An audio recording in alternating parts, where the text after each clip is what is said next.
Hi everyone, so today I'm going to follow on from my last video on rumba walks, and I'm going to build on that with cha today. Richard kindly pointed out that there was a logic for me starting with rumba, because the rule book starts with rumba and explaining walks, because cha is basically just rumba, just quicker, and you have to like prioritize different things because of the speed. Okay, so if you studied my last video, you should find this not easy, but like there'll be fewer new things to you. Right, let me stand up. So if I just recap, with rumba, we said we are, oh, I've got fluff all over my trousers from kneeling down. Right.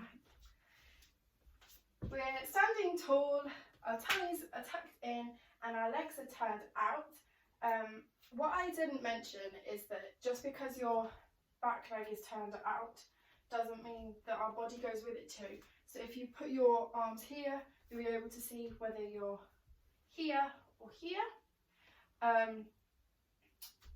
Similarly, it helps you to see whether like we want to be here as opposed to here.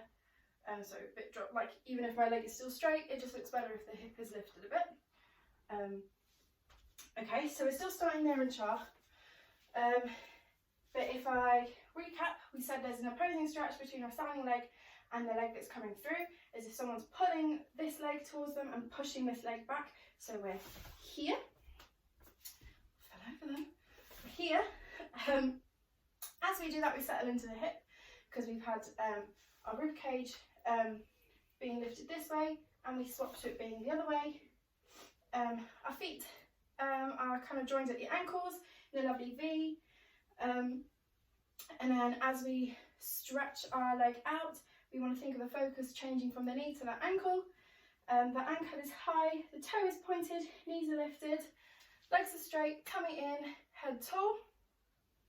And when I talk about that ankle being lifted, I mean from this is why it's really hard over video. If I was like in a class with you guys, I could like manhandle like different bits of your body and muscles so you'd know what I'm talking about and you could feel it instead of just trying to find it yourself.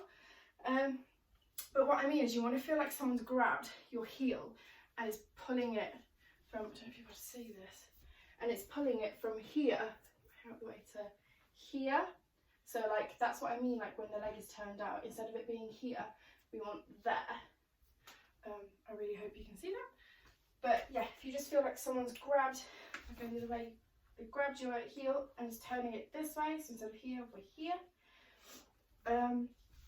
Okay, so we've done, yeah. Then we push, we use the energy we've settled into our hip, we push onto our standing leg, and our weight is over our toe here. We're on the toe with our back leg, it's not on the ball of our foot, we're here. And again, the whole leg is turned out, hips rotated a bit, and my legs are straight, and we're ready to go again with this opposing stretch. Okay, so that was like a whistle stop tour. If you need refreshing on that, go back to the video on rumba. And with cha, because it's different, the speed is quicker. We have to like prioritize different things, and I think one of the main things I think, okay, so it'll be like different for different people. I think, I don't know, there's different views on this, but for me, I like to think about big steps. Number one, my hips like settling round, and I'll get onto that. And oh, what's number three? How did that one? Oh yeah, straight leg, standing leg. So 1, 2, 3, cha cha cha. It's not very pretty, but again, people have different views on that. Now, I'm going to start with the big steps. Now, the reason I say this is because you can get more power. You look more powerful with big steps, obviously, but it also like forces you to have your weight over your toe. Like if I just went 2. Like that's fine, but it's very easy to like hang back a bit. It's very easy to go like 2, 3, cha cha cha, and like you're standing very tall and stuff, and your spine is in the right place, but it doesn't look as powerful as forcing your weight over your front foot. And that gets onto my thing where like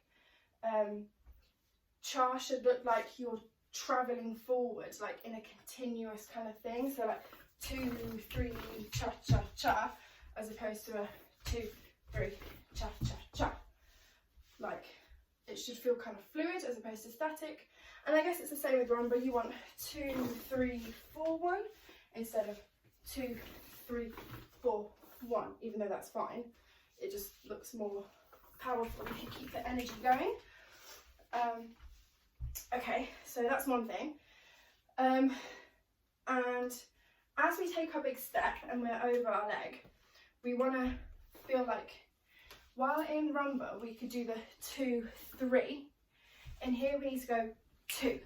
So like this was kind of like what I was saying in the hips video, with the figure of 8, where you go like 2, 3, 4, 1 instead of 2, 3, 4, 1. I think I counted that wrong, but for rumba. So that's the distinction between our ribs and hips. In cha, obviously you'll still have that rib action first before the hip, because that always happens before we do anything with our hips. But it's kind of more subtle, and the emphasis is on the hip snapping round as opposed to the 2, 3. It's more of a yeah. So you want to think of it as less of the middle bit of your 8 and more of the end. So like 2, 3, 4, and 1. I can't click with my left hand. Yeah. Okay, so we've done big steps, hip snapping round, and I think the key thing when thinking about this is that it's actually not that different to walking. If you're walking, your hip's going to roll round. It's going to go 2, 3, 4, and 1. Or like, okay, if I exaggerate it, 2, 3, 4, and 1. So like, it's not actually that different. If I just did a cha walk now, 2, 3, 4, and 1, it's not that different. That's all I can really, I don't know, I'm not very good at explaining this. As soon as someone told me that it's not that different to walking, I don't know, it just clicked in my head. So I hope that clicks for you. Incidentally, the same goes for arms. You walk with opposite arm forward to what you're standing on. That's not English. So if my right leg's forward, my left arm's going to go forward. Same like here. So that's just a basic principle of arms. I'll get into that in an arms video. But yeah, so it's not that different to walking.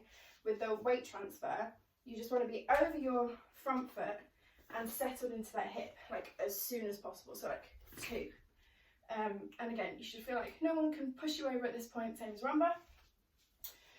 So you've gone big step, 2, and like, oh yeah, the third thing I said was straight legs. So I think this is kind of, it's getting into more personal preference these days, but certainly for me when I was dancing, like it was like straight legs in cha is a must. Your back leg and your standing leg should be straight. So it's like here, and then obviously you bend it to move, and then but as soon as you step on it, it snaps again. Yeah, so I hope that helps. If you're struggling to get it to fit to music, I would suggest that focus more on your leg action. That's tend to what I think about anyway. I want to focus more on the snappy bits and hips as opposed to the fluid body action stuff. You can kind of play with that more in rumba, I think. But yeah, that's just my take on cha walks. I think it's fairly universal, but yeah.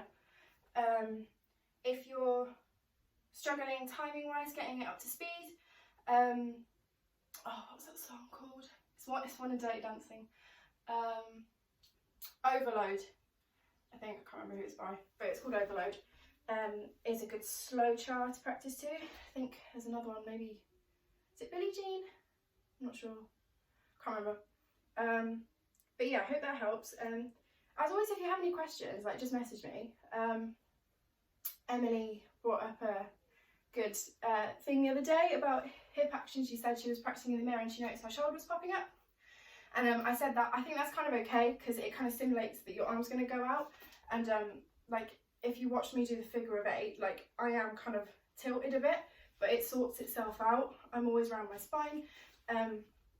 So yeah, don't worry about shoulders popping up unless it's like into your cheek or like rolling forward or whatever, but just a little kind of pop is fine, I think.